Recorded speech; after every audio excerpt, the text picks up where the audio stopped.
नमस्कार बच्चों, Isha classes online education में आपका एक बार फिर से स्वागत है। देखिए बच्चों, हमारा जो चैप्टर है 7th आत्म परिचय कविता, कवि हरिवंश राय बच्चन, जिसको लाइव क्लास के माध्यम से मैं एक बार समझा चुका हूं, लेकिन हो सकता है उसके अंदर आपको चीजें क्लियर समझ में नहीं आई हो, इसलिए मैं पूरी कविता का अनुवाद एक बार फिर से आपके सामने करने जा रहा हूं। इसलिए आप लोग इस पूरे वीडियो को ध्यान से सुनेंगे, स्किप नहीं करें बीच बीच में, क्योंकि बीच में आपको बहुत सारे क्वेश्चन जो होंगे बोर्ड के पैटर्न पे, वो चीजें मैं आपको क्लियर कराता हुआ चलूंगा। ये जितनी देर का भी वीडियो बनता है, 1 घंटे का, सवा घंटे का, तो लगातार मैं आप लोगों को ये चीजें बता रहा हूं। एक ही वीडियो के अंदर ये पूरी कविता मैंने लिखी हुई है, यहां इसका अनुवाद मैं आप लोगों के सामने करने वाला हूं।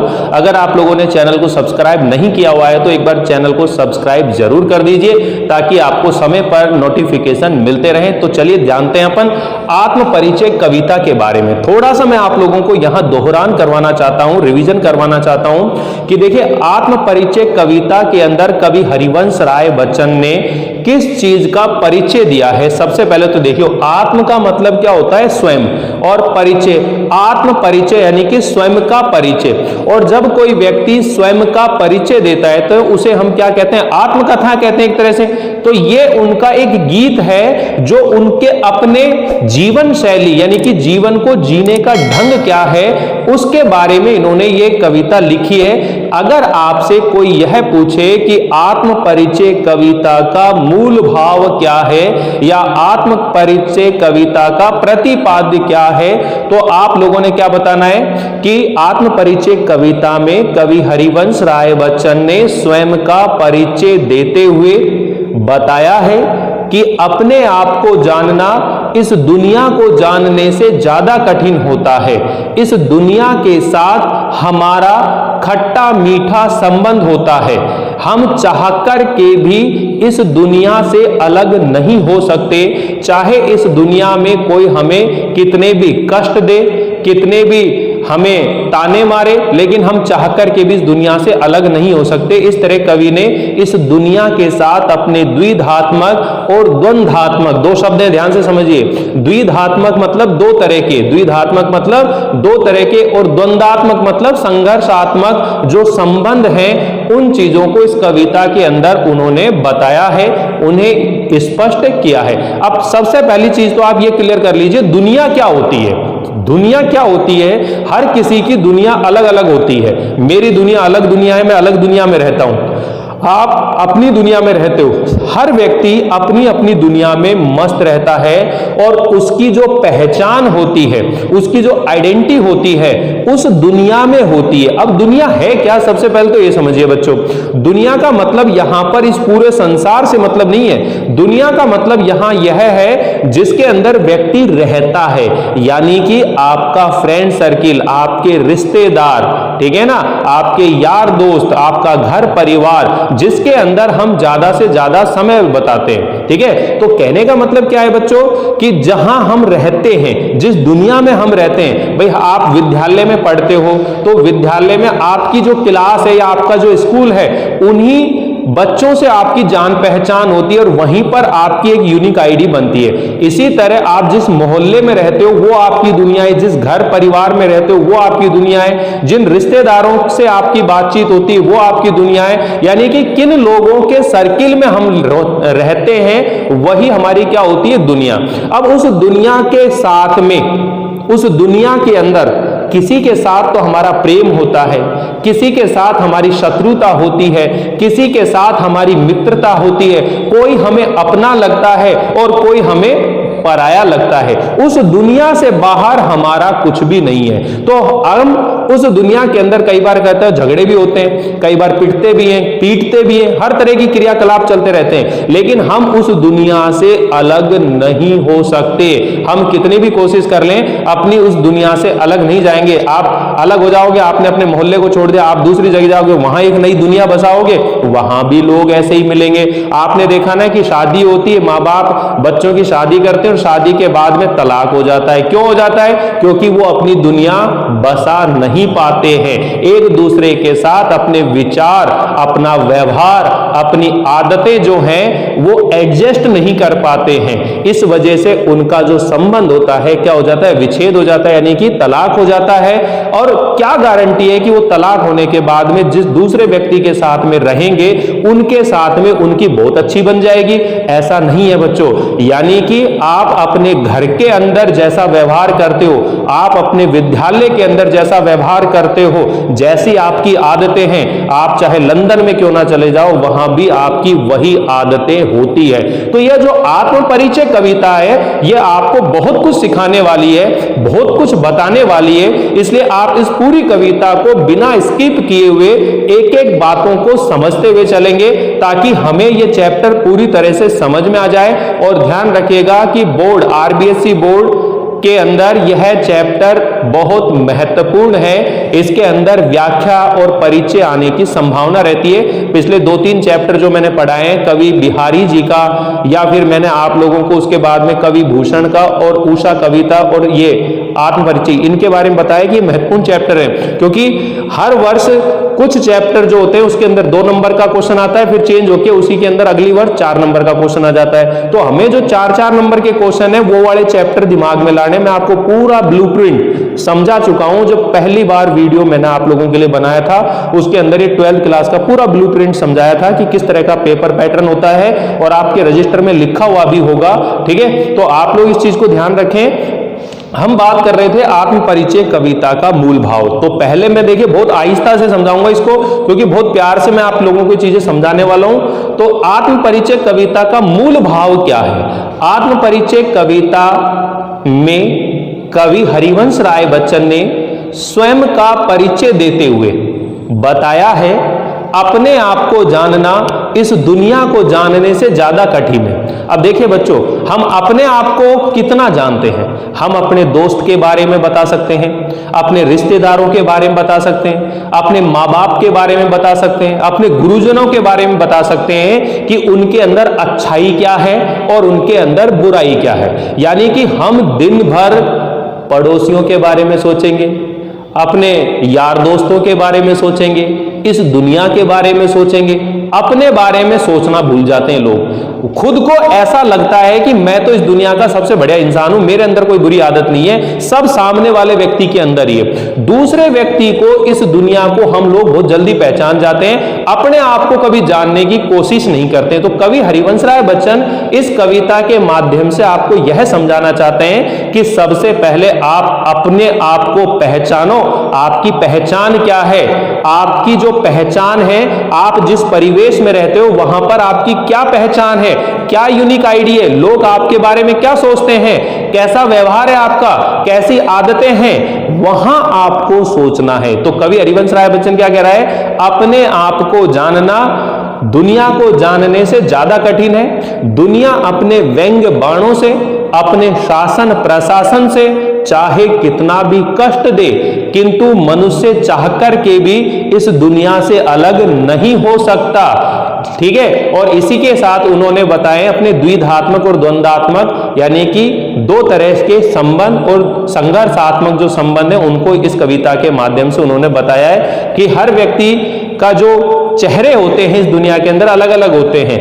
वह दिखता कैसा है लेकिन अंदर से कुछ अलग होता है। लेकिन कवि हरिवंश राय बच्चन ये कहते हैं कि मेरी जो दुनिया है, मैं इस पूरी दुनिया के साथ में प्रेम और मस्ती के गीत गुनगुनाता हूं और उन दुनिया वालों को भी मस्ती और आनंद से जीने का क्या देता हूं, संदेश देना चाहता हूं। जिंदगी को इतना खुशनुमा बना दो, इतना आनंद में बना दो कि आप जीवन में कभी भी दुख और कष्ट को महसूस ही ना करो। जिंदगी में ऐसा कोई इंसान नहीं होता है जिसको दुख नहीं होता है। हर किसी को दुख होता है, कष्ट होता है, पीड़ा होती है, लेकिन हर व्यक्ति अपने दुखों से उभर जाए ये पॉसिबल नहीं होता है। क्यों नहीं हो पाता? क्योंकि उसे कोई समझाने वाला, मोटिवेट करने वाला नहीं होता है, उसके पास जिंदगी का कोई टारगेट नहीं होता है। इसलिए वह कई बार डिप्रेशन में चला जाता है और गलत हरकतें कर लेता है, आत्महत्या कर लेता है। तो कहने का मतलब यह है बच्चों कि हमें अपनी जिंदगी के अंदर कितनी भी बड़ी समस्या आ जाए, एक चीज ध्यान रखना, कोई भी समस्या, कोई भी दुख जिंदगी में परमानेंट नहीं होता है, कुछ समय के लिए आता है फिर चला जाता है। बस आपको दृढ़ रहना है उस समय। ठीक है, आज ऐसी स्थिति, आज मेरे ऊपर कोई संकट आया है, मैं इसका सामना करूंगा और सामना करूंगा, और कहते हैं ना डर के आगे जीत है। आपने उस डर के ऊपर विजय प्राप्त करी और आगे बढ़ गए जिंदगी के अंदर। आप निश्चित तौर से जीवन के अंदर कभी भी असफल नहीं हो पाओगे। तो कहने का बच्चों, मेरा ये कहने का मतलब है कि इस कविता को ध्यान से पढ़ें, ध्यान से सुने। अब देखिए, मैं एक एक पदों का हिंदी अनुवाद कर रहा हूं। टोटल इसके अंदर 10 पद हैं। कितने पद हैं? 10 पद हैं। तो सबसे पहले मैं इस पहले पद का अनुवाद कर रहा हूं, वापिस से सुन लीजिएगा। मैं जग जीवन का भार लिए फिरता हूं, फिर भी जीवन में प्यार लिए फिरता हूं। ठीक है, कर दिया किसी ने झनकृत जिनको छूकर, मैं सांसों के 2 तार लिए फिरता हूं। कहने का मतलब है, कवि हरिवंश राय बच्चन इस पद के माध्यम से अपनी जीवन शैली, अपना जीवन जीने का ढंग जो है उसका वर्णन कर रहे हैं, उसे व्यक्त कर रहे हैं। क्या कह रहे हैं? मैं जग जीवन का भार लिए फिरता हूं। जग जीवन, जग का मतलब क्या होता है? संसार। मैं इस सांसारिक जीवन का भार लिए फिरता हूं, बोझ लिए फिरता हूं। अब क्वेश्चन ये बनता है कि कवि हरिवंश राय बच्चन किस चीज का बोझ लिए फिरता है? बोझ का मतलब यहां पर भार से नहीं है, बोझ का मतलब है किन उत्तरदायित्वों को, जिम्मेदारियों को। यानी कि कवि हरिवंश राय बच्चन इस सांसारिक दुनिया के अंदर कई तरह की जिम्मेदारियों, उत्तरदायित्वों को लिए फिरता है। अर्थात जग जीवन का भार लिए फिरता हूं, मैं सांसारिक जीवन का अर्थात दुनियादारी निभाने का, उत्तरदायित्व निभाने का जो बोझ है, भार है, वो मैं लिए फिरता हूं। फिर भी जीवन में प्यार लिए फिरता हूं, फिर भी मैं लोगों से प्रेम भाव और अपनेपन का व्यवहार करता हूं। कर दिया किसी ने झनकृत जिनको छूकर, और किसी ने मेरे हृदय को छू करके और झनकृत कर दिया है। यही कारण है कि मैं सांसों के 2 तार लिए फिरता हूं। अर्थात मैं अपने जीवन में सुख दुख रूपी सांसों के 2 तार लिए फिरता हूं। अर्थात मेरे जीवन में सुख हो या दुख हो, मैं दोनों ही परिस्थितियों में मस्ती और आनंद के गीत बनाता हूं, गाता हूं, गुनगुनाता हूं और लोगों को भी यही संदेश देता हूं। वापिस से सुनिएगा, मैं जग जीवन का भार लिए फिरता हूं, मैं इस सांसारिक जीवन का भार लिए फिरता हूं, फिर भी मैं प्यार लिए फिरता हूं, फिर भी मैं उस दुनियादारी को निभाते हुए भी मैं लोगों के प्रति प्रेम भाव रखता हूं, अपनेपन का व्यवहार करता हूं। और कर दिया किसी ने झनकृत जिसे छूकर, किसी ने मेरे हृदय रूपी वीणा को छू करके उसे झकझोर दिया है। अर्थात किसी ऐसे प्रेमी प्रियतम व्यक्ति ने मेरे हृदय की भावनाओं को झनकृत कर दिया है, किंतु फिर भी मैं सांसों के 2 तार लिए फिरता हूं, फिर भी मैं अपने जीवन में सुख दुख रूपी सांसों के 2 तार लिए फिरता हूं। तो इस तरह से यहां पर इसका अनुवाद किया है। तो आप लोगों को समझ में आ गया होगा। लाइव क्लास के अंदर भी समझाया था मैंने, वहां भी आप लोगों ने देखा होगा। अब सेकंड देखिए क्या कह रहा है, मैं स्नेह सुरा का पान किया करता हूं, मैं कभी न जग का ध्यान किया करता हूं। ठीक है, जग पूछ रहा उनको जो जग की गाते हैं, मैं अपने मन का गान किया करता हूं। वापिस सुनिएगा, मैं स्नेह सुरा का पान किया करता हूं, मैं कभी न जग का ध्यान किया करता हूं। जग पूछ रहा उनको जो जग की गाते हैं, मैं अपने मन का गान किया करता हूं। कवि हरिवंश राय बच्चन क्या कहते हैं, मैंने स्नेह रूपी शराब का सेवन किया हुआ है। अर्थात मेरे ऊपर, मेरे जीवन में प्रेम की अत्यधिक सनक सवार है, मैं प्रेम की सनक सवार है और उस प्रेम की सनक में मैं कभी भी इस दुनियादारी की, इस सांसारिक दुनिया की परवाह नहीं करता हूं।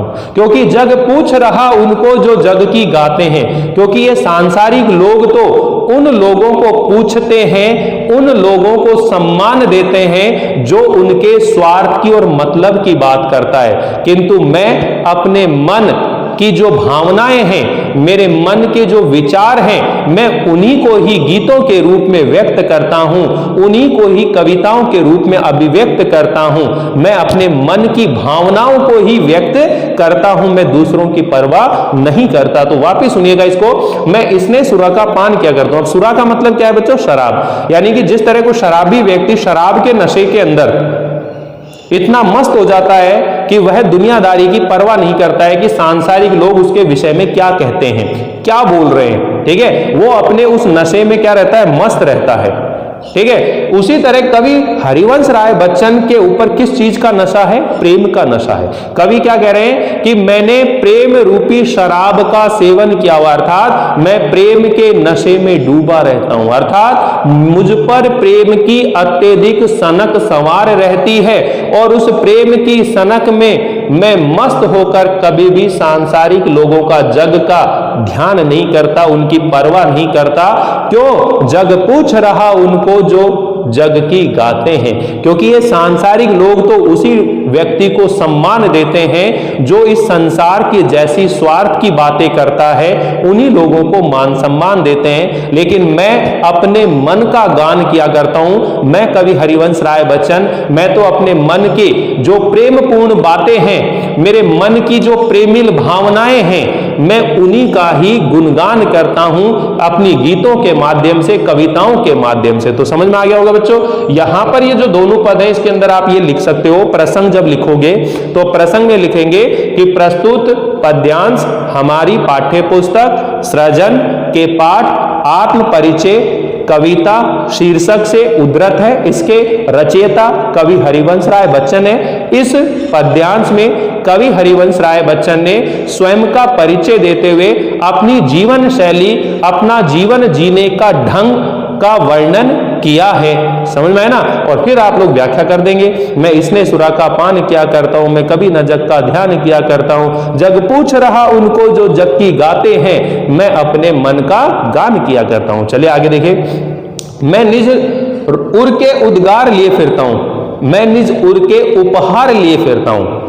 ठीक है यह पूर्ण संसार ने मुझको भाता, मैं स्वप्नों का संसार लिए फिरता हूं। वापिस सुनिए, मैं निज उर का मतलब होता है बच्चों हृदय, हृदय। उर का मतलब क्या होता है? हृदय। उद्गार का मतलब होता है प्रेमिल भावनाएं, यानी कि कवि के हृदय में जो प्रेम युक्त भावनाएं हैं, प्रेमिल भावनाएं हैं, उन्हीं को लिए फिरता है। मैं निज उर के उद्गार लिए फिरता हूं कि मैं अपने हृदय में संसार के प्रति प्रेम से युक्त भावनाएं लिए फिरता हूं। मैं निज उर के उपहार लिए फिरता हूं, और ये जो प्रेमिल भावनाएं जो हैं, ये मुझे उपहार के रूप में कहीं मिली हैं। मुझे उपहार के रूप में ये मेरे हृदय में प्रेमपूर्ण भावनाएं उत्पन्न हुई हैं, और मैं अपने उस प्रेमपूर्ण भावनाओं को इस संसार में बांटना चाहता हूं, उन्हें मस्ती और आनंद के गीत सुनाना चाहता हूं। लेकिन है यह अपूर्ण संसार न भाता मुझको, किंतु ये संसार जो है ये अधूरा है, अपूर्ण है, इसलिए मुझे अच्छा नहीं लगता है। मैं अपने सपनों का संसार लिए फिरता हूं, यानी कि मैं तो अपने सपनों की दुनिया में ही खोया रहता हूं। क्वेश्चन ये आता है यहां पर बच्चों कि कवि के सपनों की दुनिया कैसी है? कवि के सपनों की दुनिया कैसी है? ध्यान से सुन लेना। तो आपने बताना है कवि हरिवंश राय बच्चन के सपनों की दुनिया एक ऐसी दुनिया है जहां किसी के प्रति द्वेष नहीं है, शत्रुता नहीं है, द्वेष नहीं है, शत्रुता नहीं है, ईर्ष्या नहीं है, जहां सिर्फ प्रेम भाव है, अपनापन है, एक दूसरे के प्रति सद्भावना है, जहां मस्ती और आनंद है। इस सपनों की दुनिया में वो कवि हरिवंश राय बच्चन रहता है। अर्थात कवि का जो काम होता है बच्चों, वो क्या होता है? कविताएं लिखना। और कवि जब कविताएं लिखता है तो अपने मन की जो भावनाएं होती है, अपने मन की जो दुनिया होती है, उसी के अंदर क्या रहता है? वो मग्न रहता है। वह बाहरी दुनिया से अलग होकर अपने हृदय की जो भावनाएं हैं उस दुनिया में क्या रहता है? वो मस्त रहता है। तो आपने ये ध्यान रखना है कि कवि हरिवंश राय बच्चन जो है उसके स्वप्नों की दुनिया कैसी है? सपनों की दुनिया एक ऐसी दुनिया है जहां पर मस्ती, प्रेम, आनंद है, जहां अपनापन है, एक दूसरे का सद्भावना है, ठीक है, जहां पर ईर्ष्या, द्वेष, शत्रुता नहीं है, ठीक है। यानी कि मन के अंदर बड़ा पवित्र प्रेम है, सब दुनिया के प्रति, हर किसी के प्रति प्रेम भाव है। तो मैं सपनों का संसार लिए फिरता हूं। एक क्वेश्चन यहां पर यह भी बनता है कि कवि को यह संसार अधूरा क्यों लगता है? कवि को यह संसार अधूरा क्यों लगता है? या फिर आपको यह लाइन दे देंगे कि है यह अपूर्ण संसार न भाता मुझको, इस पंक्ति का क्या आशय है? तो आपने बताना है कि कवि हरिवंश राय बच्चन को यह सांसारिक दुनिया स्वार्थ में लगती है, स्वार्थ से परिपूर्ण लगती है, इसलिए कवि को यह संसार बिल्कुल भी अच्छा नहीं लगता है। क्योंकि कवि के सपनों की दुनिया इतनी सुंदर दुनिया है जहां हर किसी के प्रति प्रेम, सद्भावना, आनंद और मस्ती है। इसलिए स्वार्थी दुनिया, ये जो बाहरी सांसारिक दुनिया है वो कैसी है? स्वार्थी है, मतलबी है, केवल अपने स्वार्थ के कारण ही लोगों को मान सम्मान देती है या उनकी बातों का गुणगान करती है। इसलिए कवि को ये संसार बिल्कुल अधूरा लगता है, क्योंकि एक तरफ बात हो रही है, आप जब तक किसी का भला करते जाओगे, आपने किसी का 100 बार भला किया है और एक बार आपने उसका थोड़ा सा बुरा करके देखो, वो 100 बार की अच्छी बातों को भूल जाएगा और एक जो बुरी बात होगी या आपने उसके साथ थोड़ा सा कोई गलत व्यवहार कर दिया होगा तो उसको वो याद रखता है। तो कहने का मतलब ऐसी दुनिया का क्या मतलब? जहां स्वार्थ के वशीभूत होकर रिश्ते बनते हो, जहां स्वार्थ से परिपूर्ण जो हैं आपके सगे संबंधी हो। इसीलिए आज के समय के अंदर आप लोग देखते हो कि हम अपने रिश्तेदारों से, अपने यार दोस्तों से दूर दूर होने लग गए। क्यों? हमें ऐसा लगता है कि हर कोई हमसे स्वार्थ सिद्ध कर रहा है, अपना मतलब सिद्ध कर रहा है। हमें ऐसा लगता है कि हम तो देखो कितना अच्छा व्यवहार कर रहे हैं, लेकिन सामने वाला जो अपना चाचा है, ताऊ जी है, फूफा है या अपने दोस्त हैं, वो बहुत गंदे लोग हैं। मैं जो बात नहीं करनी, मेरे में बात ही मत कर, तेरे बिना कौन सा मेरा काम चल रहा है। लेकिन बच्चों आप ऐसे देखिए, आप कितने लोगों से झगड़ोगे ऐसा। ये सारा जो संसार है एक जैसा ही है। इसमें सबसे पहला जो काम है परिवर्तन करने का, बदलाव करने का, वो स्वयं में। यानी कि अगर आप अपने आप को नहीं बदल पाते तो इस दुनिया को बदलने की आप कभी भी आशा मत करना। बदलाव की पहली सीढ़ी हम स्वयं होती हैं। हमारे अंदर, खुद के अंदर बदलाव होना चाहिए, ठीक है ना। कहते हैं ना, महफिल वो लोग सजाते हैं और चर्चे हमारे होते हैं। देखते हो ना, गली मोहल्लों के अंदर या अपने घरों के अंदर देख लो, चर्चाएं जब होंगी हमेशा दूसरे व्यक्ति के बारे में चर्चा होती है, खुद के बारे में चर्चा नहीं होती है। जब भी दो व्यक्ति, दो औरतें, जब भी कहीं बात होती है तो किस बारे में बात होती है? फलाना वैसा, फलानी न्यू, फलाना की बहू यूं, वो ऐसा, मतलब दूसरे सारे जग की बात कर लेंगे, लेकिन अपने बारे में वो जरा सी बात नहीं करते हैं। यानी कि सोचो कि जो व्यक्ति अपने बारे में नहीं सोच पा रहा और सारे संसार की सोच ली उसने, क्या वो जिंदगी में कामयाब हो सकता है? सबसे पहला जरूरी काम है कि व्यक्ति अपने बारे में सोचे, सबसे पहला काम है। तो कवि हरिवंश राय बच्चन यही कह रहा है कि इस दुनिया के अंदर लोग दुनिया को जान जाते हैं लेकिन अपने आप को नहीं जानते। कवि हरिवंश राय बच्चन क्या कह रहा है? मैं अपने आप को जान गया, इसीलिए कह रहा है कि मैं अपने सपनों की दुनिया में रहता हूं और मुझे ये संसार बिल्कुल भी अच्छा नहीं लगता है जहां केवल स्वार्थ की बातें होती हो। क्लियर सभी को? मैं निज उर के उद्गार लिए फिरता हूं, मैं निज उर के उपहार लिए फिरता हूं, है यह अपूर्ण संसार न भाता मुझको, मैं स्वप्नों का संसार लिए फिरता हूं। कि आपने बताना है कवि हरिवंश राय बच्चन यहां पर अपने मन के जो प्रेमिल भावनाएं हैं, जो उसे उपहार स्वरूप मिली हैं, उसे वह संसार के अंदर उपहार की तरह ही बांटना चाहता है। लेकिन कवि को उस प्रेम के योग्य कोई व्यक्ति इस संसार में दिखाई नहीं देता है, इसलिए कवि केवल अपने सपनों की दुनिया में क्या रहता है? मस्ती और आनंद के साथ जीवन जीता है। क्लियर सभी को? आगे सुनिए बच्चों, यहां पर ये चौथे नंबर पर जो पद है इसको पढ़ रहे हैं हम। 3 पद यहां तक पढ़ चुके हैं। चौथे नंबर पर है, मैं जला हृदय में अग्नि दहा करता हूं, सुख दुख दोनों में मग्न रहा करता हूं, जग भव सागर तरने को नाव बनाए, मैं भव मौजों पर मस्त बहा करता हूं। अब यहां पर देखो, मैं जला अग्नि, मैं जला हृदय में अग्नि दहा करता हूं। अब कोई अपने हृदय के अंदर अग्नि कैसे जलाएगा? मैं अपने हृदय के अंदर, मैं जला हृदय में अग्नि दहा करता हूं। कहने का मतलब क्या है कि कवि हरिवंश राय बच्चन यहां अपने जीवन के बारे में, अपनी जीवन शैली का वर्णन कर रहा है कि वह अपने जीवन के अंदर कैसे जीता है, उसकी लाइफ स्टाइल कैसी है। तो कह रहा है कि मैं अपने हृदय में, मैं जला हृदय में अग्नि दहा करता हूं, मैंने अपने हृदय के अंदर प्रेम की आग जला रखी है, अर्थात मेरे हृदय के अंदर प्रेम की अत्यधिक सनक सवार है और उस प्रेम के नशे में ही अपने आप को हमेशा जलाता रहता हूं, डुबोता रहता हूं, सुख दुख दोनों में मग्न रहा करता हूं। चाहे मेरे जीवन में सुख आए या फिर दुख आए, मैं दोनों ही स्थितियों में कैसा रहता हूं? मस्त रहता हूं, मग्न रहता हूं, आनंद से रहता हूं। जग भव सागर तरने को नाव बनाए, और इस संसार रूपी समुद्र को, जग मतलब संसार, ठीक है, और भव मतलब संसार, सागर मतलब समुद्र। इस समुद्र रूपी संसार को नाव बना करके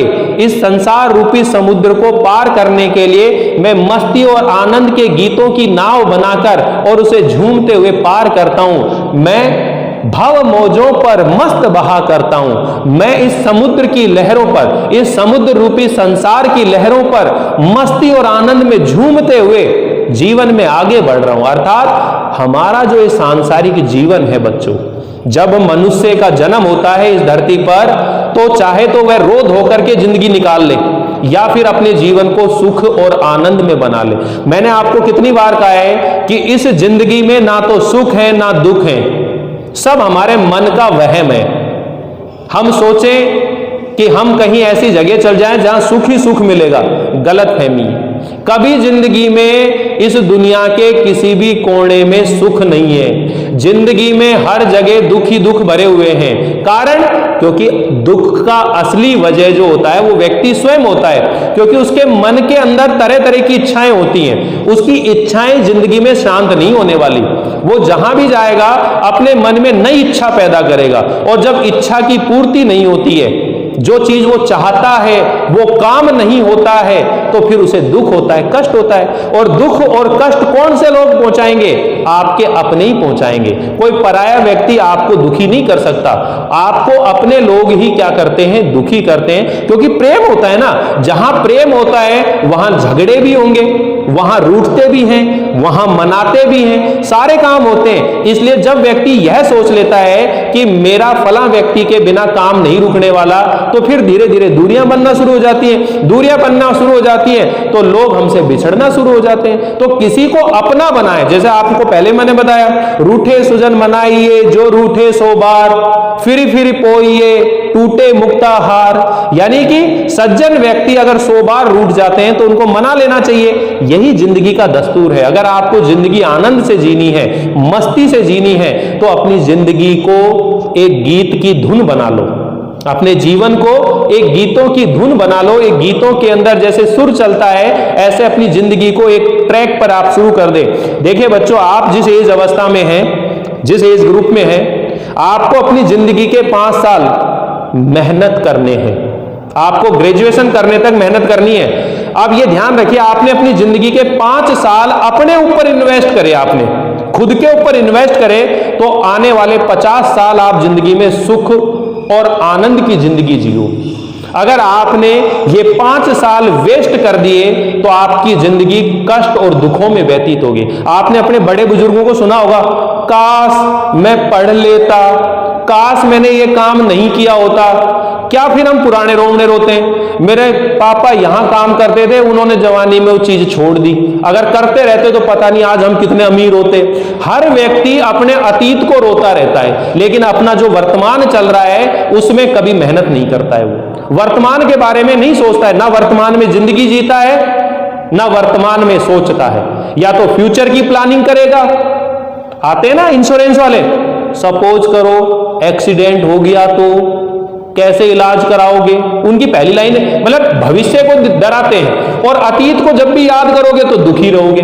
तो इसलिए जिंदगी को वर्तमान में जियो। आज का दिन कैसा है पता नहीं, कल की सुबह हम जिंदा ही ना रहे। पता था क्या किसी को कि अचानक से पूरा देश रात 12 बजे से लॉकडाउन हो जाएगा? नहीं पता था, हो गया अचानक। तो आपने जिन्होंने फ्यूचर प्लान कर रखा था, मैं कल यहां जाऊंगा, मेरे यहां जाना है, सब रह गए ना, धरे धरे रह गए। अभी पता लगे सब यहां रहे, भूकंप आया, सबके सब घरों के अंदर रह गए। इसलिए जिंदगी जितनी भी है उसे आनंद के साथ जियो, मस्ती के साथ जियो। किसी के साथ द्वेष मत करो, शत्रुता मत करो, किसी के साथ लड़ाई झगड़े मत करो, दुश्मनी मत करो। सभी को अपना मानो। जब आप जिस चीज को अपना मानोगे तो आपको उससे प्रेम होता है, और जिस चीज को आप अपना नहीं मानते हो वो चीज पराई हो जाती है। अगर हम इस दुनिया को अपना मानेंगे, जिस दुनिया में हम रहते हैं वहां पर कोई एक व्यक्ति फ्रेंड नहीं है, हमारे तो सारी दुनिया ही फ्रेंड है, और सभी हमसे प्रेम करते हैं, हम उनसे प्रेम करते हैं। तो ये संसार कितना सुंदर हो जाएगा, कल्पना भी नहीं कर सकते कि यहां ये संसार कितना सुंदर हो जाएगा। और जब भी आप लोग चर्चा करो तो लोक चर्चा मत करो, लोगों की चर्चा मत करो कि फलाना कैसा है, ढिमका कैसा है। आप अपने बारे में चर्चा करो, यार तू कैसा है, तेरे अंदर क्या क्या कमी है, लोग तेरे बारे में ऐसा क्यों बोलते हैं, टीचर तुझे क्यों डांटते हैं? क्या तूने समय पर होमवर्क किया है? क्या तूने समय पर पाठ याद किया है? तेरे कितने नंबर आए हैं? कितनी पढ़ाई कर रहा है? घर पे कितनी देर पढ़ता है? ये सब बातें जो हैं अपने विषय में सोचो आप। अगर अपने विषय में नहीं सोच सकते तो कोई हक नहीं है कि आप दुनिया के बारे में सोचो। दुनिया भाड़ में जाए, दुनिया क्या कर रही है, आपको अपने बारे में सोचना है। तो ये जो आत्म परिचय कविता है ये यही कह रही है, अपनी पहचान देखो, आप अपने आप को पहचानो, आप क्या हो। तो यहां पर क्या कह रहा है कि मैं जला हृदय में अग्नि दहा करता हूं, कि मैंने अपने हृदय के अंदर एक प्रेम की अग्नि जला रखी है और उस प्रेम की आग में ही खुद को जलाता रहता हूं, खुद को तपाता रहता हूं, सुख दुख दोनों में मग्न रहा करता हूं। चाहे मेरे जीवन में सुख आए या फिर दुख आए, मैं दोनों ही स्थितियों में मस्त रहता हूं, आनंद से रहता हूं। जग भव सागर तरने को नाव बनाए और इस समुद्र रूपी संसार को पार करने के लिए नाव बनाता हूं, अर्थात मैं मस्ती और आनंद के गीत गुनगुनाते हुए इस समुद्र की लहरों पर मस्ती से बहता रहता हूं, अर्थात अपनी जिंदगी में लगातार मस्ती और आनंद के गीत बनाते हुए, गाते हुए, गुनगुनाते हुए और जिंदगी को इतना आनंद में बनाते हुए मैं जिंदगी में आगे बढ़ता चलता हूं। समझ में आई नहीं आई? अपने जीवन में कितने दिन हो जाते हैं आप अपने मम्मी पापा से बात नहीं करते हो?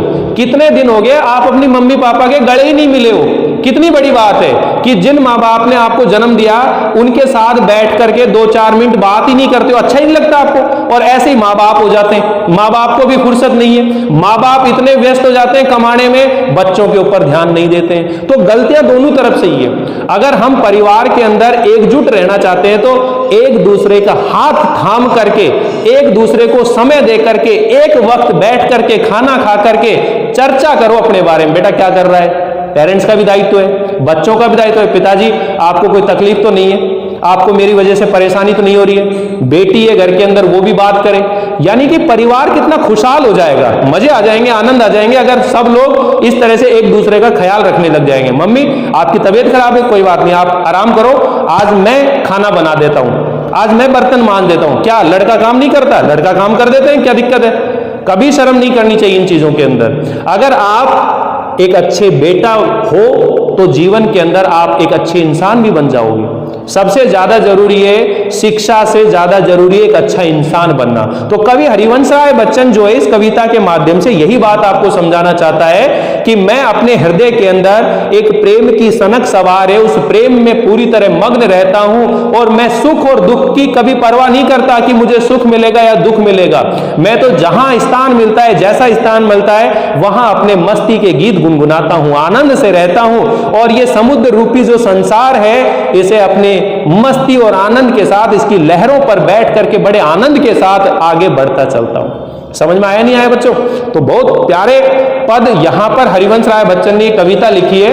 एक एक चीज इतनी बढ़िया तरीके से इसमें बताई गई है, अगर आप लोग इसको जिंदगी में धारण कर लोगे आपकी जिंदगी पूरी तरह से बदल जाएगी, परिवर्तित हो जाएगी। ध्यान सुनो बच्चों, तो ये 4 पद हम लोगों ने पढ़े, अब 5वां पद है, इसके बारे में हम लोग चर्चा करते हैं।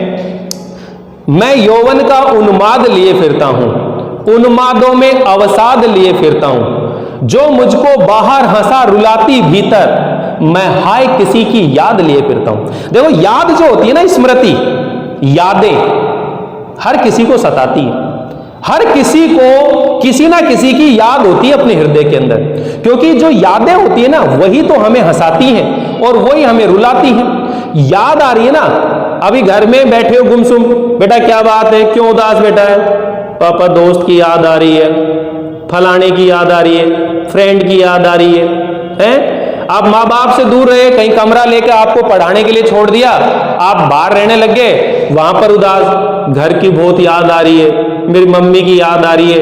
अरे याद आ रही तो बात कर ले, दुखी क्यों हो रहा है? दुख क्यों हो रहा है? एडजस्ट करना पड़ता है ना जिंदगी के अंदर, कुछ दिनों के लिए एडजस्ट करना पड़ता है, फिर जिंदगी आपके अनुसार चलती है।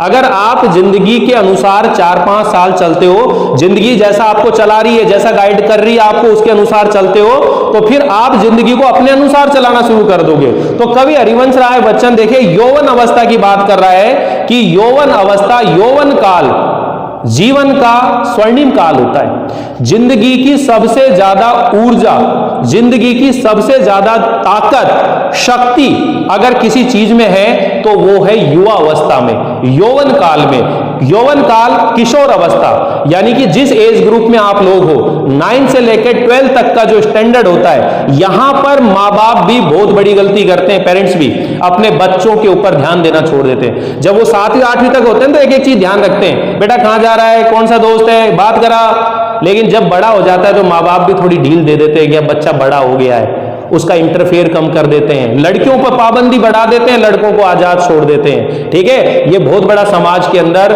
एक दुर्भाग्य ही कहा जा सकता है कि पेरेंट्स भी इस चीज पर ध्यान नहीं देते। ठीक है, मैं आप लोगों के लिए नहीं कह रहा हूं, आपके पेरेंट्स हो सकता है आपके ऊपर ध्यान देते हो, लेकिन कहीं ना कहीं कुछ ना कुछ समाज के अंदर सोचने की आवश्यकता है कि जो यौवन काल आता है, युवा अवस्था आती है, उसके अंदर बच्चों के ऊपर सबसे ज्यादा, या तो बचपन, जो बचपन होता है ना, शिशु काल होता है, शिशु काल और यौवन काल दोनों सेम है। शिशु काल में भी कुछ नहीं पता बच्चे को और यौवन काल में भी कुछ नहीं पता बच्चे को, जैसा चाहे जो चाहे उसे भ्रमित कर सकता है यौवन काल के अंदर, युवा अवस्था। लेकिन कवि हरिवंश राय बच्चन क्या कह रहे हैं, मैं यौवन का उन्माद लिए फिरता हूं, उन्मादों में अवसाद लिए फिरता हूं। अब ये जो उन्माद है, उन्माद का मतलब है प्रेमपूर्ण भावनाएं। उन्माद का मतलब क्या है, प्रेमपूर्ण भावनाएं। मैं युवा अवस्था की मस्ती, जोश, आनंद, उत्साह लिए फिरता हूं और उन्मादों में अवसाद लिए फिरता हूं, और उन्हीं मस्ती और आनंद के अंदर जो दुख हैं, अवसाद हैं, उन्हें लिए फिरता हूं। जो मुझको बाहर हंसा रुलाती भीतर, और मेरे हृदय के अंदर किसी की यादें हैं। हाय, मैं किसी की याद लिए फिरता हूं, मेरे हृदय के अंदर किसी प्रिय व्यक्ति की यादें हैं, स्मृति हैं, जो भीतर ही भीतर मुझे रुलाती हैं, लेकिन बाहर मैं हंसता हूं, मुस्कुराता हूं और मस्ती और आनंद के गीत गाता हूं। ठीक है ना, मैंने आपको पहले बताया, रहीमदास जी का यह पाठ पढ़ा था, मन की व्यथा को मन में ही रखना चाहिए।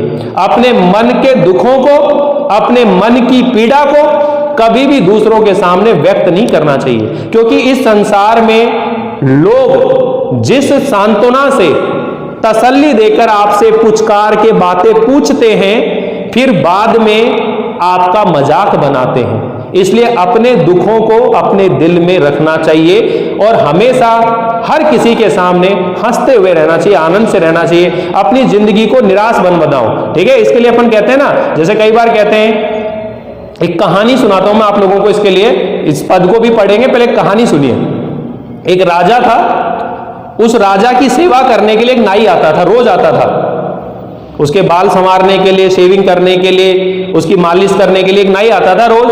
और राजा जो था उस नाई से हालचाल पूछते थे अपने राज्य के बारे में। क्या पूछते थे, हाँ भाई अपने राज्य के अंदर प्रजा खुश तो है? बोला साहब आनंद है, कोई दिक्कत नहीं है, सही चल रहा है, मंगल ही मंगल है। अब राजा ने खुश होकर उसकी बातों से क्या करा कि उसे एक सोने की असरफी दे दी। सोने की क्या दे दी? असरफी, गोल्ड का एक असरफी कॉइन दे दिया। अब वो जो नाई था उस कॉइन को लेकर, उस असरफी को लेकर अपने यहां कैप ओढ़ते थे, वो पगड़ी ओढ़ते थे, उसके बीच में रख करके और उसको रख लिया। अब वो जो नाई है बड़े आनंद से घूमे, जब भी राजा के पास जाए राजा उससे पूछे, बता भाई हमारे प्रजा की क्या हालचाल है, हमारे राज्य में सब सुख सुविधा तो है? तो कहता है महाराज आनंद ही आनंद है, आपके राज्य में प्रजा सुखी सुखी है, आनंद आनंद है, हर तरफ आनंद ही आनंद हो रहा है। राजा मस्त। अब एक दिन क्या हो जाता है, घटना क्या घट जाती है कि उस नाई को जो गोल्ड का कॉइन दिया था, असरफी दी थी, वो कहीं खो जाता है, गुम हो जाता है, और वो मुंह लटकाकर राजा के पास आता है। राजा से पूछता है, हाँ भाई हमारे राजा जो राज्य है, प्रजा है, उनका क्या हालचाल है? तो कहता है महाराज क्या बताऊं, आपके राज्य में तो घोर अत्याचार है, हर तरफ लूटपाट, चोर डकैती मची हुई है। बोला अरे क्या बोल रहा है, आज तक तो तू कह रहा था कि मेरे राज्य में सब सुखी है। बोला हाँ महाराज, लेकिन अब कुछ भी सही नहीं है। इसका क्या मतलब निकल के आ रहा है कि अगर व्यक्ति खुद सुखी है, उसकी जिंदगी में वो खुद सुखी है, तो उसे सारा संसार सुखी सुखी नजर आता है, और अगर वो खुद दुखी है तो उसे सारा संसार दुखी नजर आता है। ये बहुत बड़ी बात है। इसलिए सुख और दुख कहां छिपे हुए हैं? आपके मन में छिपे हुए हैं बच्चों। अगर आप लोग अपने मन से मान लो, कहते हैं ना, मन से हारे हार है और मन से जीते जीत है। एक बार आप लोग अपने आप से हार मान लोगे तो हार गए। अगर आपने ठान लिया कि मुझे नहीं हारना तो आप जीत जाओगे, ठीक है ना। यानी कि आपने एक फिल्म देखी होगी सुल्तान, उसके अंदर कहता है ना कि मुझे इस दुनिया में कोई हरा सकता है तो वो मैं स्वयं हूं। आपको जिंदगी में अगर कोई हरा सकता है तो वो आप खुद हो। आपको कोई दूसरी ताकत नहीं है जो आपको हरा दे या आपको असफल बना दे। आप असफल होने वाले खुद हो, हारने वाले खुद हो, क्योंकि मेहनत करनी जरूरी होती है। तो यहां पर देखो बच्चों क्या कह रहा है, मैं यौवन का उन्माद लिए फिरता हूं, उन्मादों में अवसाद लिए फिरता हूं। अर्थात मैं यौवन काल की उत्साह, उमंग, आनंद लिए फिरता हूं और उन्मादों में अवसाद लिए फिरता हूं, और उसी आनंद और मस्ती में मैं दुख भी लिए फिरता हूं। अवसाद मतलब कष्ट, दुख लिए फिरता हूं, जो मुझको बाहर हंसा रुलाती भीतर। मैं हाय किसी की याद लिए फिरता हूं, कि मैं अपने हृदय में किसी की यादें लिए फिरता हूं जो भीतर ही भीतर मुझे रुलाती हैं, मुझे पीड़ित करती हैं, मुझे कष्ट देती हैं, लेकिन मैं बाहर हंसता हूं, मुस्कुराता हूं, मस्ती और आनंद के गीत लिखता हूं। तो कहने का मतलब है हमें भी अपना जीवन का इसी तरह से चरित्र बनाना चाहिए। अब देखिए छठे नंबर का पद है, 5 पद यहां तक हम लोग पढ़ चुके हैं। छठे नंबर का जो पद है यहां हम लोग शुरू कर रहे हैं, इसको ध्यान से सुने आप लोग, ठीक है। क्या कह रहा है, कर यतन मिटे सब सत्य किसी ने जाना, नादान वही है हाय जहां पर दाना, फिर मूड ने क्या जग जो इस पर भी सीखे, मैं सीख रहा हूं सीखा ज्ञान भुलाना। यानी कि कवि हरिवंश राय बच्चन यहां कह रहे हैं कि इस संसार को जानने की, इस संसार के वास्तविकता या इस संसार की सच्चाई को जानने की हर कोई कोशिश करता है। हर व्यक्ति इस संसार की सच्चाई को जानने की कोशिश करता है, लेकिन कोई भी इस संसार की सच्चाई को जान नहीं पाता है। कोई जान पाता है सत्य किसी ने जाना? आज तक इस संसार का सत्य क्या है ये जान पाए? आप देखते हो जब किसी व्यक्ति की मृत्यु होती है और जब शमशान घाट में जाते हैं तो शमशान घाट में बैठा हुआ जो व्यक्ति होता है वो वहां पर चर्चा जब करता है तो कितनी प्यारी चर्चा करता है। देखो साहब, जिंदगी का ये अंत है, क्या लेकर जा रहा है अब ये। कितना भी बुरा इंसान हो लेकिन मरने के बाद सब उसकी बड़ाई करते हैं, सब अच्छा ही करते हैं। यार ये आदमी कैसा भी क्यों ना हो, कितना भी खराब क्यों ना हो, लेकिन मेरे से आज तक यानी गलत ना बोलो कभी भी। यानी कि उस व्यक्ति की कोई भी व्यक्ति बुराई नहीं करता है जो व्यक्ति मर गया है। और शमशान घाट पर बैठ करके सारे लोग इतने साधु सज्जन हो जाते हैं, कितने अच्छे विचार निकलते हैं। लेकिन जैसे ही शमशान घाट में उस मुर्दे को जलाया, पानी के छींटे मारे और बाहर आए, फिर वापस अपनी दुनिया में खो गए। यानी कि संसार की सच्चाई को जानकर अनजान हो गए और फिर अपनी जिंदगी में सुख, वैभव, मोह, माया सब में लिप्त हो गए, वापिस उसी दुनिया में आ रहे। फलाना नू, फलानी नू, फलाना का वो, फलाना ये, सब आपस में कहा सुनी शुरू हो जाती है। फिर कभी दोबारा जाना होता है वहां शमशान घाट में, फिर वही देवता बन जाते हैं। मतलब वहां शमशान घाट में कैसे देवता बन जाते हैं बात करते हैं, ठीक है। तो कहने का मतलब यह है, कर यतन मिटे सब सत्य किसी ने जाना। अगर कोई व्यक्ति कोशिश करना चाहे इस संसार को जानने की, लेकिन आज तक इस संसार को किसी ने भी जान नहीं पाया, सत्य किसी ने जाना, इस संसार की सच्चाई क्या है ये नहीं जान पाया, नादान वही है। और नादानी करते हैं वे लोग ना समझ हैं जो हाय जहां पर दाना। दाना मतलब यहां सांसारिक चतुरता का प्रतीक है। दाना मतलब कि जहां व्यक्ति को इस संसार में दाना चुगने को मिल जाता है, मतलब जहां उसे अपनी स्वार्थ पूर्ति के साधन मिल जाते हैं, उसे अपने धन वैभव जुटाने के साधन मिल जाते हैं, वो अपनी जिंदगी में वहीं पर स्थिर हो जाता है। इस तरह वे संसार की हकीकत को जान करके भी अनजान हो जाता है। ऐसे लोग कवि की दृष्टि में कैसे हैं? फिर मूड ने क्या जग। मूड का मतलब है बच्चों मूर्ख, ऐसे लोग संसार के कवि की दृष्टि में क्या हैं? मूढ़ हैं, मूर्ख हैं, जो इस पर भी सीखे कि जो संसार की हकीकत को जान करके भी क्या हो जाते हैं? अनजान हो जाते हैं। मैं सीख रहा हूं सीखा ज्ञान भुलाना। लेकिन कवि हरिवंश राय बच्चन क्या कहते हैं कि मैं संसार की दुनियादारी बातें जो हैं, दुनियादारी की जो बातें हैं उन्हें भुला करके और मैं संसार की नई बातों को सीख रहा हूं, मैं नए ज्ञान को सीख रहा हूं। मैं सीख रहा हूं सीखा ज्ञान भुलाना। मैं सीखी हुई बातों को भूल करके और नए ज्ञान को मैं सीख रहा हूं, नई बातों को मैं सीख रहा हूं। तो आपको यहां तक समझ में आ गया होगा, कर यतन मिटे सब सत्य किसी ने जाना। तो यहां पर देखो, एक तो ये जो पंक्ति आ रही है, नादान वही हाय जहां पर दाना, इस पंक्ति के अंदर क्वेश्चन बनता है कि नादान वही है हाय जहां पर दाना।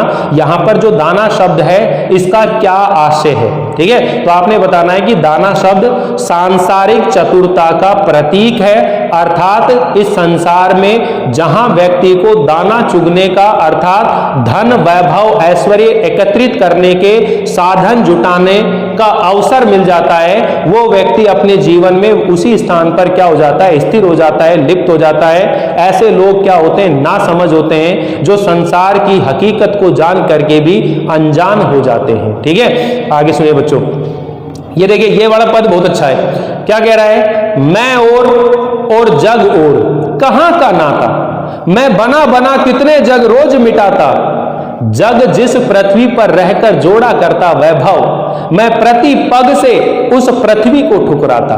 यानी कि कवि हरिवंश राय बच्चन क्या कहते हैं कि मैं और, यार मैं कहां?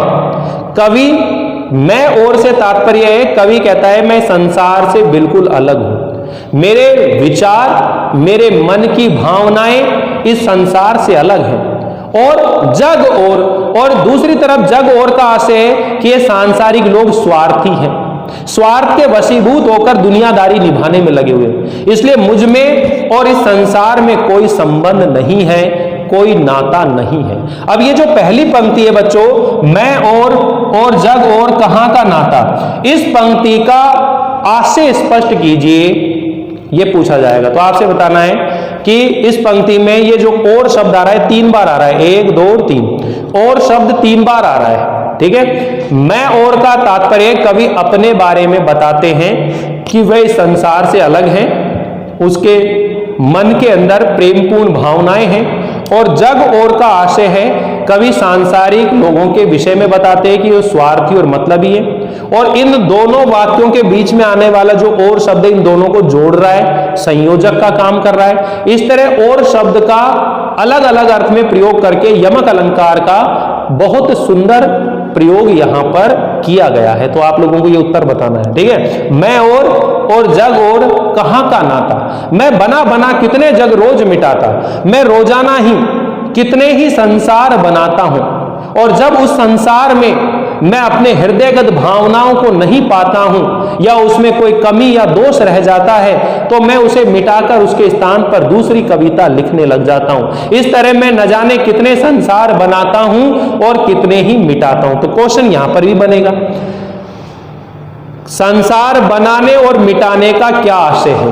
तो आपने बताना है कि जो कवि है, कवियों का काम होता है नई नई कविताएं लिखना, और कवि उन कविताओं में अपने हृदयगत भावनाओं को अभिव्यक्त करते हैं। यदि किसी कविता में कोई कमी या दोष रह जाता है तो उसे मिटाकर उसके स्थान पर दूसरी कविता लिखी जाती है। इस तरह कवि कहता है कि मैं न जाने कितने संसार बनाता हूं और मिटाता हूं। ठीक है, जग जिस पृथ्वी पर जोड़ा करता वैभव, ये सांसारिक लोग जिस पृथ्वी पर रहकर केवल धन वैभव ऐश्वर्य को एकत्रित करने में लगे रहते हैं, मैं प्रति पग से, मैं हर कदम से ऐसी स्वार्थी दुनिया को ठुकराता हूं, अर्थात मैं हर कदम से ऐसी स्वार्थी दुनिया की परवाह नहीं करता, मैं कभी उनके बारे में नहीं सोचता। तो यहां पर ये चीज समझ में आ गई। 8वें नंबर पर ये, मैं निज रोदन में राग लिए फिरता हूं, शीतल वाणी में आग लिए फिरता हूं, हो जिस पर भूपों के प्रसाद निछावद, मैं वह खंडर का भाग लिए फिरता हूं। तो कवि हरिवंश राय बच्चन क्या कह रहे हैं, मैं अपने रोने में, मैं अपने रुदन में भी लोगों के लिए प्रेम भाव लिए फिरता हूं, मैं अपनी शीतल वाणी में, अपनी मधुर वाणी में मैं आग लिए फिरता हूं, अर्थात जोश, जुनून, उत्साह लिए फिरता हूं। हो जिस पर भूपों का प्रसाद निछावर और जिस पर महलों को न्योछावर कर दिया जाए, मैं वह खंडर का भाग लिए फिरता हूं, मैं अपने खंडर रूपी हृदय का वह भाग लिए फिरता हूं। अब क्वेश्चन यहां पर यह बनता है बच्चों कि कवि ने खंडर किसे कहा है, क्यों कहा है? तो आपने बताना है कवि ने अपने हृदय को खंडर कहा है। क्यों कहा है? कि उसका जो प्रिय व्यक्ति है वो उससे बिछड़ गया या उसका देहांत हो गया, इसलिए उसका हृदय टूट गया, और जो हृदय टूट गया तो वो क्या हो गया, खंडर हो गया, इसलिए उसने अपने हृदय को क्या कहा है, खंडर। लेकिन उस खंडर हृदय के अंदर भी जो प्रेमिल भावनाएं हैं, जो प्रेम युक्त विचार हैं, उनके बदले अगर महल मिले तो महलों को भी वो त्याग सकता है, किंतु अपने हृदयगत भावनाएं जो हैं उसे किसी भी कीमत पर वो बदल नहीं सकता, उन्हें नहीं छोड़ सकता। तो यहां पर इस चीज का वर्णन है। ठीक है, तो आगे सुनो बच्चों। मैं रोया इसको तुम कहते हो गाना, मैं फूट पड़ा तुम कहते हो छंद बनाना, क्यों कवि कहकर संसार मुझे अपनाए, मैं दुनिया का हूं एक नया दीवाना। तो यहां पर यह नवा पद है कि मैं रोया।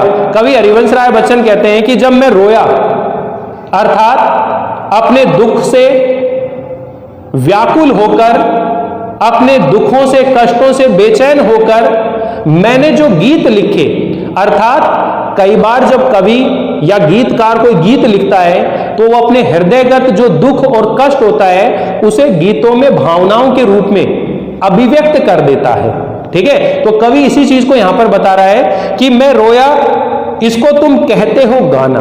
कवि हरिवंश राय बच्चन ये कहते हैं कि जब मैंने अपने गीतों में अपने हृदय की पीड़ा, कष्ट को शब्दगत किया और उसे गीत के रूप में लिखा, तो लोगों ने मेरे हृदय की पीड़ा और दुख को जानने की बजाय उसे यही कहकर प्रशंसा की, वाह क्या गीत बनाया।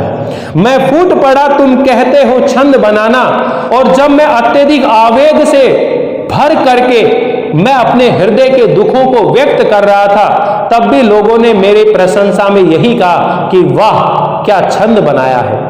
क्यों कवि कहकर संसार मुझे अपनाए। ये जो सांसारिक लोग हैं ये मुझे कवि कह करके क्यों सम्मानित कर रहे हैं, ये क्यों स्वार्थ के वशीभूत होकर मुझे कवि कहकर संबोधित कर रहे हैं। मैं कोई कवि नहीं हूं, मैं इस दुनिया का हूं एक नया दीवाना, मैं तो इस संसार का एक प्रेम दीवाना हूं। अपनी प्रेम दीवानगी से इस संसार के अंदर आनंद और मस्ती भरना चाहता हूं। ये सांसारिक लोग मुझे कवि कह करके क्यों संबोधित कर रहे हैं। तो यहां पर यह पद भी बताया आप लोगों को। ठीक है, आगे सुनो, ये क्या कहता है, मैं दीवानों का वेश लिए फिरता हूं, मैं मादकता निशेष लिए फिरता हूं, जिसको सुनकर जग झूम झुके लहराए, मैं मस्ती का संदेश लिए फिरता हूं। ये अंतिम पद है, इसका ध्यान से सुनिए कि कवि हरिवंश राय बच्चन ये कहते हैं कि मैंने दीवानों का वेश बना रखा है, अर्थात जैसे दीवाने होते हैं। अब क्वेश्चन ये आता है कवि ने अपने आप को दीवाना क्यों कहा है, तो आपने बताना है सामान्य तौर पर दीवाना उस व्यक्ति को कहा जाता है जो संसार के मोह माया, लोभ हानि, ठीक है, लोभ लालच, लाभ हानि या फिर राग द्वेष से दूर रह करके और अपने किसी एक काम में क्या हो जाता है, वो मग्न हो जाता है, उस व्यक्ति को क्या कहा जाता है, दीवाना कहा जाता है। जैसे मीराबाई है, मीराबाई कृष्ण के प्रेम में इतनी दीवानी हो गई कि उसने अपने रजवाड़े में, अपने राजवंश में पैदा होने के बाद भी मंदिरों में जाकर के और साधु संतों के साथ में भजन कीर्तन करने लगी। और राणा जी ने जब ये देखा कि ये तो हमारे कुल का नाश करने वाली है, हमारे कुल का अपमान करने वाली है, तो उसे मारने के लिए जहर से भरा हुआ प्याला भेजते हैं। लेकिन मीराबाई कृष्ण के प्रेम में इतनी मग्न हो जाती है कि वह कृष्ण भक्ति के गीत गाते गाते और उस विष से भरे हुए जहर का जो प्याला था उसे हंसते हंसते पी जाती है। और यह कहा जाता है कि कृष्ण भक्ति के कारण से वो जहर अमृत के रूप में बदल गया और मीरा जी के ऊपर उस जहर का कोई प्रभाव नहीं पड़ा। तो कहने का मतलब है दीवाना उस व्यक्ति को कहा जाता है जो पूरी मस्ती और आनंद के साथ किसी चीज में मग्न हो जाता है। तो कवि हरिवंश राय बच्चन भी जो हैं इस संसार के साथ प्रेम और मस्ती से रहना चाहते हैं। इसलिए कवि हरिवंश राय बच्चन ने अपने आप को क्या कहा है? दीवाना कहा है कि मैंने एक दीवानों का वेश बनाया हुआ है, मैं मादकता निःशेष लिए फिरता हूं। मादकता का मतलब नशा होता है और निःशेष का मतलब होता है पूरी तरह। और प्रेम के नशे में पूरी तरह डूब करके मैंने जो गीत लिखे हैं उन्हें सुन करके ये सांसारिक लोग मस्ती और आनंद से झूम उठें, खुशी से लहराएं, और यही मैं मस्ती का संदेश लिए फिरता हूं। और यही मस्ती और आनंद का जो संदेश है मैं इस संसार के लिए फिरता हूं। यही संदेश मैं इस संसार के लोगों को देना चाहता हूं। समझ में आया बच्चों? तो यहां इस तरह से ये 10 पद हम लोगों ने पढ़े हैं। आप लोगों को ये पाठ अच्छे से समझ में आ गया होगा, उम्मीद है। मैंने आप लोगों को मूल भाव बता दिया। अब मैं आप लोगों को शिक्षा बताता हूं कि आपको इस पाठ से क्या शिक्षा मिली है। अगर आपसे पूछे आत्म परिचय कविता में क्या संदेश दिया गया है, तो आपने बताना है आत्म परिचय कविता में यह संदेश दिया गया है कि हमें सांसारिक जीवन में अपनी जिम्मेदारियों को, अपने उत्तरदायित्व को निभाते हुए मस्ती और आनंद के साथ, हर्ष उल्लास के साथ अपनी जिंदगी को जीना चाहिए। ये इसमें संदेश है। ठीक है बच्चों? तो इसके जो क्वेश्चन आंसर हैं उनको हम लोग करेंगे। फिलहाल हम लोग अनुवाद पढ़ रहे हैं, व्याख्याओं की प्रैक्टिस करिएगा। ठीक है? विशेष टिप्पणी लिखिएगा, प्रसंग, व्याख्या, विशेष टिप्पणी, इन चीजों के ऊपर आप वर्क कीजिएगा। आप लोगों को ये वीडियो कैसा लगा, कविता कितनी समझ में आई, मुझे जरूर बताइएगा। लाइक कीजिएगा, शेयर कीजिएगा। अगर आप लोगों ने चैनल को सब्सक्राइब नहीं किया हुआ तो सब्सक्राइब जरूर कर लीजिएगा ताकि आपको समय पर नोटिफिकेशन मिलते रहे। Thank you. मिलते हैं अगली बार एक नए चैप्टर के साथ। तब तक के लिए थैंक यू, बाय।